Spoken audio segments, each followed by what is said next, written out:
Eta esandakoa, ongi etorriak berriro azalerara. Eta, bueno, aipatu bezala, hemen ditugu Usue eta Bosko. Biak dira eskiatzaileak, eta gainera, bueno, baituzue gauzak ospatzeko biok dituzue, ezta? Bai. Bueno, hasiko gara agian zurekin Usue, Vale, ze gainera txerrian egon zara, bai. ze lortu duzu. Aurten egin ditugu sei lehiaketa, eta horretatik bitan geratu naiz laugarrena, beste bitan lehenengoa, eta bestean bigarrena, eta horren ondorioz geratu naiz Espainiako lehenengoa eta Europako bigarrena. Mhm. Eta horrek emango izu aukera, ez? Bai, hurrengo urtean mundialera joteko. Mhm. Eta orduan, ze posik edo... Bai, oso pozik. Bosko, eta zure kasuan ere badaukazu Bai. zer azaldu, ez? Bueno, bai, nik urte honetan, sei txapelketa eginez gero, geratu naiz Espainiako laugarrena, eta ere bai, munduko, Europako txapelketan, geratu naiz 28garrena, eta, bueno, posik nago, baina ez naiz klasifikatu mundialera, baina, bueno, oso posik nago, urte osoan egin dut, eta posik nago. Mhm. Eta zelan bizi izan duzu esperientzia hau, apurda luzea izan dela, sei proba, ez dakite non izan diren, mugitu, suposatzen dut asko mugitu behar zaretela, zuek, kasuan, azkena, txerrian, baina oso luze gainera, oso urtu gainera, zelan nolakoa izan da hori bizitzea? Gehienak izan dira Espainian eta, baina hori, azkena Pirineoetan, eta baina azkena izan zen pizkat improvisatua hori, mundualera sartzeko, eta nire ama esan zuen bizitzan bakarrik aldi batean gertatu alzela mundialera joatea, eta joan ginen Noruegara, Narvikera. Taldearekin ere bai, eta hori guk, joan ginen hori txapelketa egitera, zen uste genuen, igual, posibilitatea zeukan berak mundialera sartzera, baina eski ez da bakarrik mundualera sartu zela. Geratu zen lehenengo postuan eta hori ipini zuen, bera bigarren postuan Europako txapelketan. Mhm. Bai. Eta, bueno, zuek familia moduan joan zineten, talde moduan, nola? Espainiatik joan ginen jende asko, esan daiteke, eta gure amarekin joan ginen, baina ere entrenatzaile batzuk joan ziren, eta lagun batzuk. Eta hori, esperientzia oso ona, zen ere bai, egin genuen taldea, oso girona egon zen, eta lagun asko egin genituen, eta oso ondo pasatu ginen. Mhm.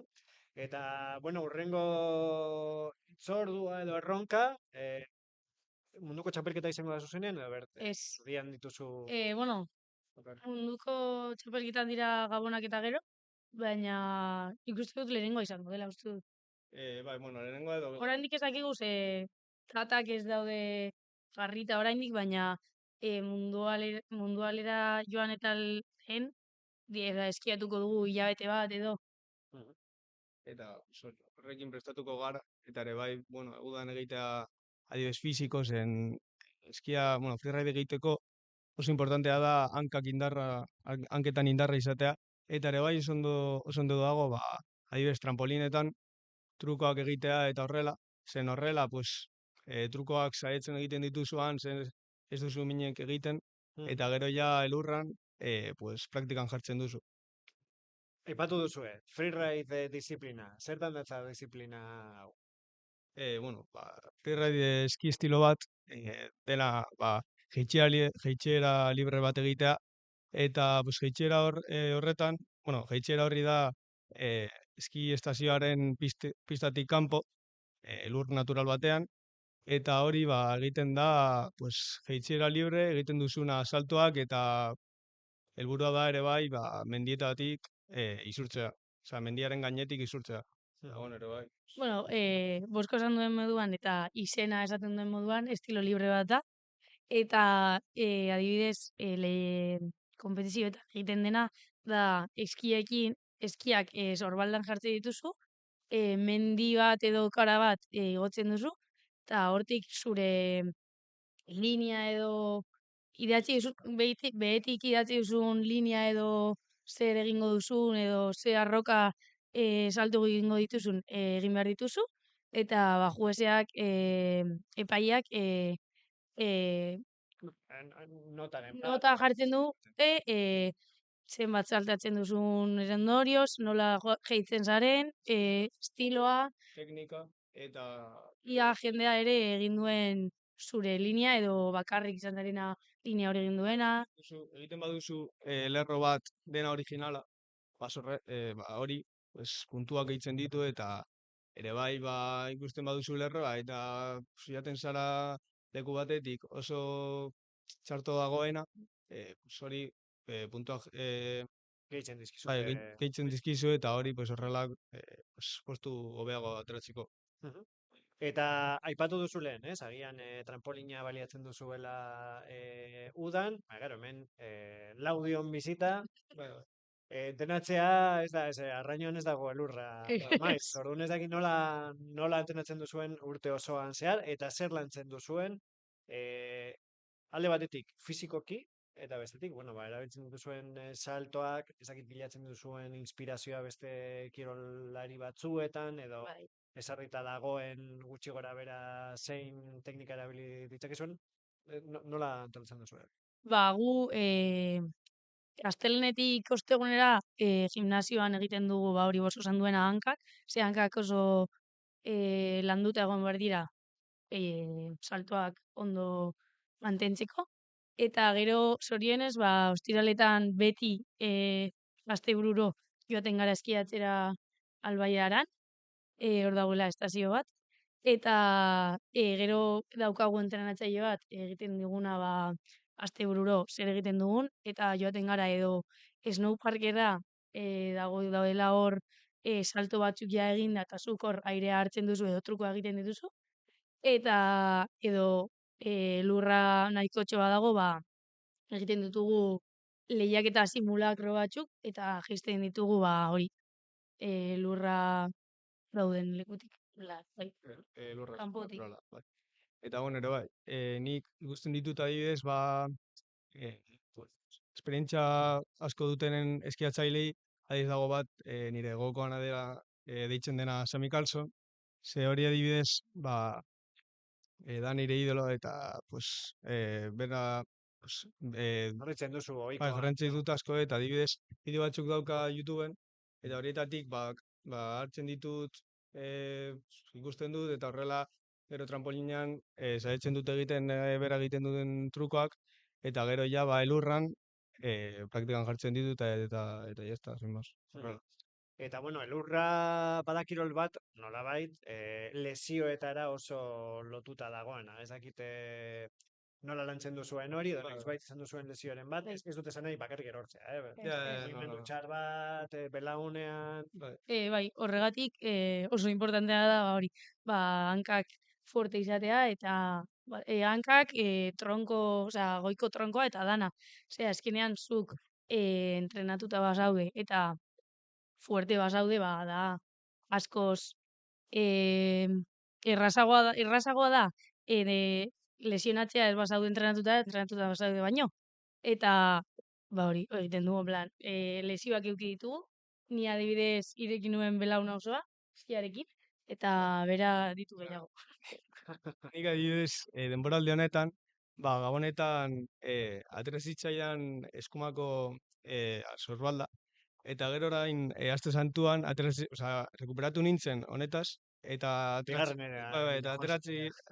atera zitzaidan bestea. Baina, bueno, ja ondo nago, eta bueno, gero ere bai, pasaren denboraldian, eginen txiri buelta bat, eta geratu nintzen inkonsientea, eta ere bai, apurtu nintzen handibula. Bai, baina, bueno. Gauza da, kirol honetan ba, oso ituta gaude gauza hauek pasatzea, ze azkenean gure egunerokoan ba, gertatzen dira, eta pizkatu ituta gaude, eta, eukitzen ditugu prekauzioak eta ditugu materiala, eramaten dugu hori, eta baina gertatzen bada, gertatu da, eta listo. Eta rekuperatzera eta gero berriro. Eta, bueno, aipatu duzu, munduko txapelketa, zuk adibidez badaukazu zure gogokoen den eskialaria. Zein helburu jarri dituzue zuen ibilbidetan? Ez dakite, lehen aipatu duzu, agian bizitzen aukera bakarra da, edo bueno, Bai, esan dut hori aukera bakarra zela, baina niretzako aukera bakarra da, ze hurrengo urtean ja ez nago kategoria honetan eta pasatzen naiz qualifierra dela 18 osea, goitiko jendearentzako eta horia dago nivel oso handia. Daudela como 3 kategoria, dagoela qualifier challenger eta horren ondorioz dagoela ja el Freeride World Tour Pro. Daudenak ja pues profesionalek bizitzen direna hauetaz. Eta gure Zuen helburua edo. helburu handiena da Freeride World Tourera ailegatzea, baina oraindik ez da denbora. Eta orduan nire hurrengo urteko helburua izango da batez ere ondo pasatzea mundialean eta ondo egitea baldin bada eta qualifieran hastea konpetitzen eta pizkat giroa hartzea. Eta zure kasuan, gazteago, ez? Bai, Ez? baina, bueno, ni hurrengo urtean, saiatuko naiz, egongo naiz berriro junior, eta, saiatuko naiz, urte honetan geratu naiz, laugarrena Espainiako txapelketan, hurrengo urtean saiatuko naiz egiten podium, eta geratzea, hirugarren edo bigarren postuan egin alba da. Eta, gero ere bai, Europako txapelketan, saiatuko naiz, adibidez, 12. postutik gora egotea, eta hori da nire helburua, hurrengo denboraldirako. Eta, bueno, nolakoa da giroa txapelketetan?